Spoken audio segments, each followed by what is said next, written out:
Hi everyone, my name is Irashine Aristideo from 1BS English. Our topic for today is all about character and moral development. So first, how is moral character developed? It is formed by one's actions, the habits, and emotional responses of the person of good character. All are united and directed toward the moral and the good. Hi again. So what is moral character? But first, we have to know what is moral first.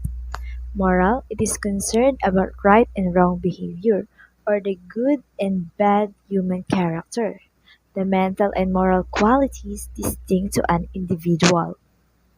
So ito na, what is moral character? Existence or lack of virtues such as integrity, courage, fortitude, honesty, and loyalty. It is a tendency to act or think in your own particular way, which is a person can be held morally responsible. Philosophical views on moral character. Confucian traditions attributes four beginnings. Four beginnings considered as seeds of human personality that will naturally unfold to become human activities. Take note, though that contrary to Western understanding of personality, as a given behavior, personality, and Confucian perception means an achieved state of moral excellence. In four beginnings, in Western, it can be put as pre-self or potential self. So what is the four?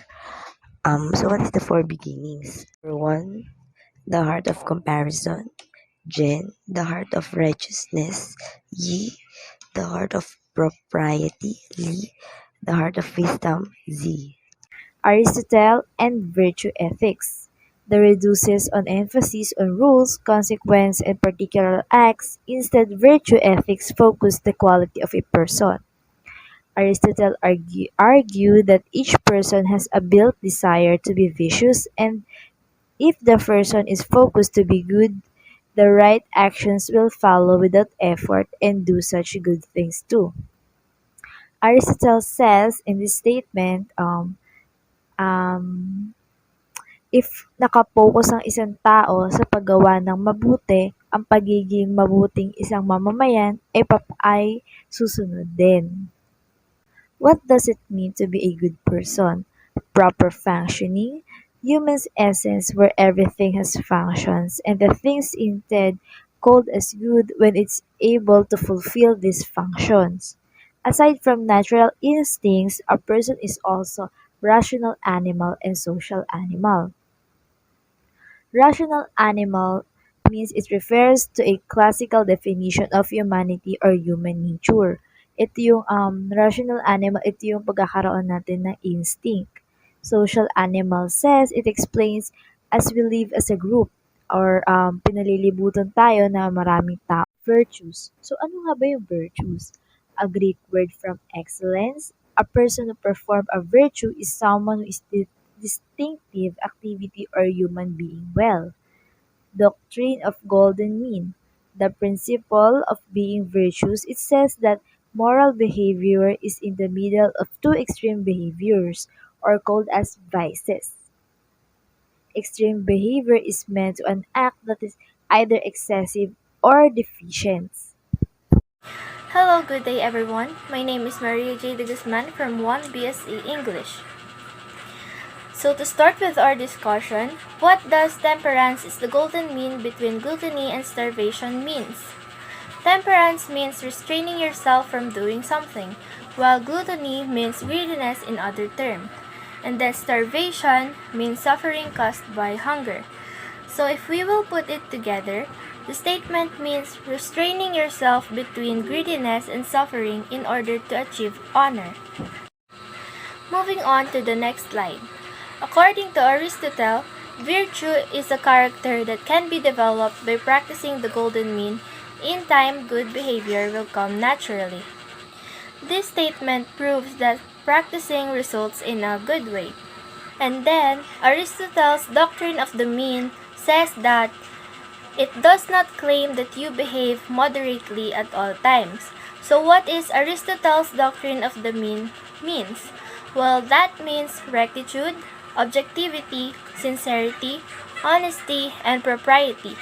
So Aristotle believes that you or we don't behave like these characters at all times. Virtue is behaving the right way, at the right time, with the right people, and this choice is determined by rational principle and practical wisdom. So this virtue means that treat people the way that they deserve. Having this virtue is our choice. One example of this is when you meet homeless people on the street and they ask you for some money or food. It is up to you whether you are going to help or not. Moving on to the next slide. A virtuous man is the kind of man who is able to satisfy both inclinations and rational desires because his or her inclinations or desires are aligned. So what do we mean by virtuous man? A virtuous man is the kind of people who shows or has high moral standards. So this statement means that the person who has high moral standards should be able to satisfy his or her capabilities and desires since it is already aligned. And why do we have to be virtuous? By being virtuous, we will achieve the goal of human life, which is happiness, well-being, or good life, and in other term is eudaimonia. In this slide, I will explain to you the stages of moral development according to Lawrence Kohlberg. But before that, who is Lawrence Kohlberg? He was a 20th century developmental psychologist and moral philosopher. He is also the director of Harvard's Center for Moral Education. Kohlberg's research focused on the moral development of children, particularly on how they develop a sense of what is right and wrong, as well as justice. According to Kohlberg's theory, moral reasoning, which is the basis for ethical behavior, has identifiable development stages and each become more adequate at responding to moral dilemmas as the person progresses from one stage to the next. In Kohlberg's theory, Kohlberg studied morality using a very interesting, if controversial, technique. In his research, Kohlberg would ask children and adults to try solve moral dilemmas in short stories and ask the participants to think out loud so he could follow their reasoning. The reason for this is that Kohlberg is not after the exact answer. He is after the process or the ways of those people to have their answers. So his theory says that every individual has acceptable response to moral dilemmas as an individual progress from one stage to another. Kohlberg outlined 3 broad levels and 6 specific stages of moral development, which is gonna be discussed by the next presenter. And by that, I will bid my goodbye and let the next presenter discuss the broad levels and 6 specific stages of moral development. Thank you. Hello, this is the last part and I am your last presenter for this presentation. Hi, my name is Princess Danica Alejo and we're gonna talk about the Kohlberg's levels of moral development. The Kohlberg's levels of moral development has 3 levels and each level has 2 stages each. Now, before we go down to their deeper meaning explanation, let's first know what these levels and stages are. The first level under the Kohlberg's levels of moral development is the so-called pre-conventional morality. Under it is a stage number 1 and stage number 2, the punishment obedience orientation and the reward orientation. The second level is the so-called conventional morality, and under it is a stage number 3 and the stage number 4, which is the good boy or good girl orientation and authority orientation. And the last level in the Kohlberg's levels of moral development is a so-called post-conventional. Under it is a stage number 5 and stage number 6, the social contract orientation and the ethical principle orientation. Now let's go down to what is the pre-conventional morality. The first level in the Kohlberg's levels of moral development is the so-called pre-conventional morality. Pre-conventional morality. In this level, the child has no idea anything regarding what is right and what is wrong. The child has no idea about anything regarding what's right and what is wrong. Under the pre-conventional morality, there is two stages: the punishment obedience orientation and the reward orientation. Now, let's go down to stage number 1, the punishment obedience orientation. In the stage number 1, or the punishment obedience orientation, it is known as the pre-moral stage. What do you mean by pre-moral? Pre-moral means before someone develop their moral. Okay, it is before they develop their moral. Okay, decisions and actions that are made and done are not determined by their true moral.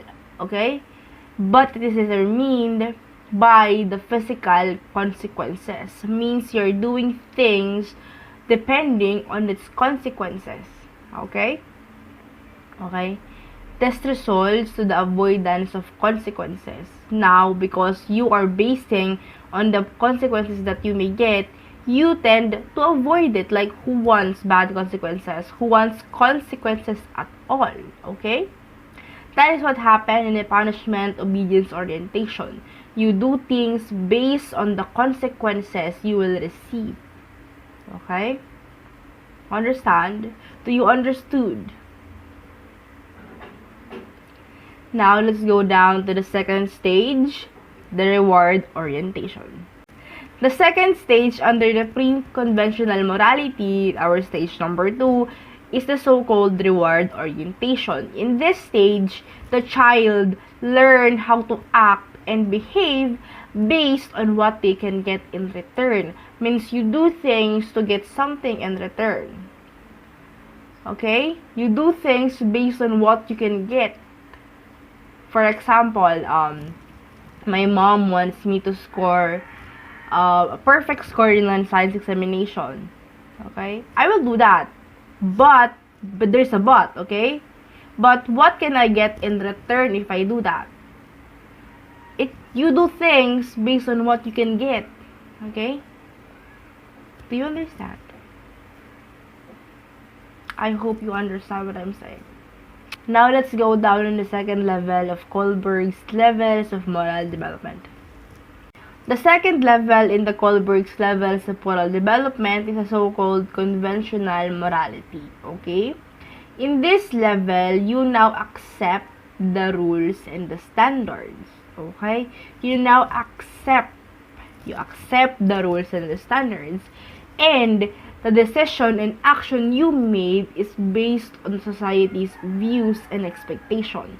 You are now deciding and doing actions based on the view of the society. Based on the society's view and expectation. Okay? There is this so-called tyranny of they under the conventional morality. What is the tyranny of they? It is they say this, they say that, they say I should. You notice it? There's always the word they. Because in conventional morality, you are now focusing on others' expectations on you. Okay? This is like, the teen days, the teen phase, so-called, You are now trying to reach that standard and you're trying to fit in their expectations on you. Okay? Under the level 2, the conventional morality, there is 2 stages. The first stage under the conventional morality, or the stage number 3, is the good boy or good girl orientation.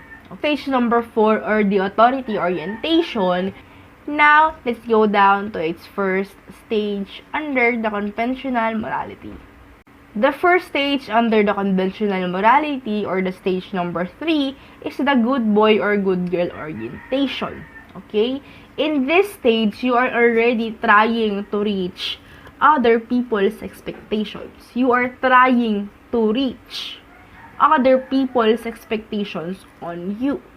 And in this stage, you also know and you understand the concept of being loyal, the trust, and gratitude. Okay? Does everybody know what loyal, trust, and gratitude is? I wish you do. And the last part here in under the stage number 3 is that you became interested in motives behind actions. Means you are now interested why people do things. You are now interested why the reason why you are now interested on knowing why people do such things. You are now interested in the motives behind the actions. Okay? Do you get it? You get it? You get it. Very good girl. Good girl and good boy. You get it. Now, let's go down to the stage number 4, the authority orientation. In the stage number 4, or the authority orientation, we are already reached adulthood. Okay? In this stage, you are already making judgment and you consider society as a whole. Okay? You consider society as a whole. Okay? And in this stage, you focus on following the rules and the standards as well as respecting the authorities. Okay? You are now following the rules. Like, we started from the pre-moral stage, right? When you don't have the morals, anything at all. But now, here in the authority orientation, you already know that there are rules, that there are laws, that there are standards that you needed to follow. That is what authority orientation is. Okay? Now, let's go down to the last level of the Kohlberg's levels of morality. The post-conventional level. Now, you are down to the last level in the Kohlberg's levels of moral development. You are now down to level number 3, which is the post-conventional. What is the post-conventional level? The post-conventional level is the principled level. What do you mean by principled? It means acting in accordance with morality and showing recognition on what is right and what is wrong. You are showing and acting in accordance of morality. Okay? Okay? You are now having realizations that people are distinctive and are independent part of a society. Okay? And your own perspective is more significant than the society's perspective that sometimes leads you sometimes disobey the law and you follow the personal beliefs, your personal beliefs. Okay?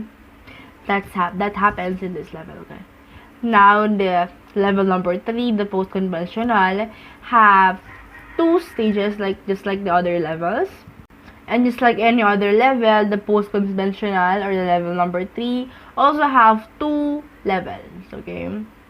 The 2 stages, rather, the stage number 5 and stage number 6, which is the social contract orientation, our stage number 5, and our stage number 6 is the ethical principle orientation.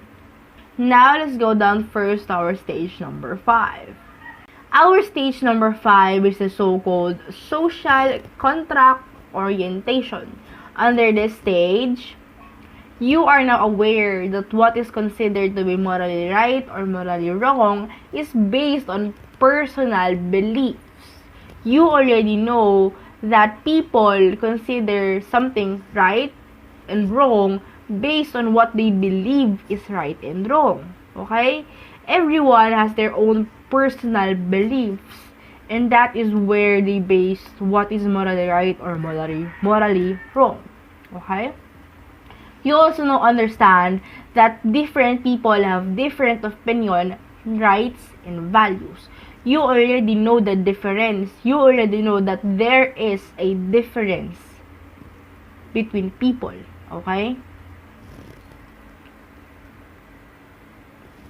In this stage, you also respect other people's views. You already respect their opinions. You respect them as a whole, a person. Okay? You respect the difference. Okay? And in this stage, you also decide for the greater good of the most number of people. You decide based on what is good for the many. Okay? Get it? Now let's go down to the last part and the last stage under the post-conventional level, okay? The ethical principle orientation.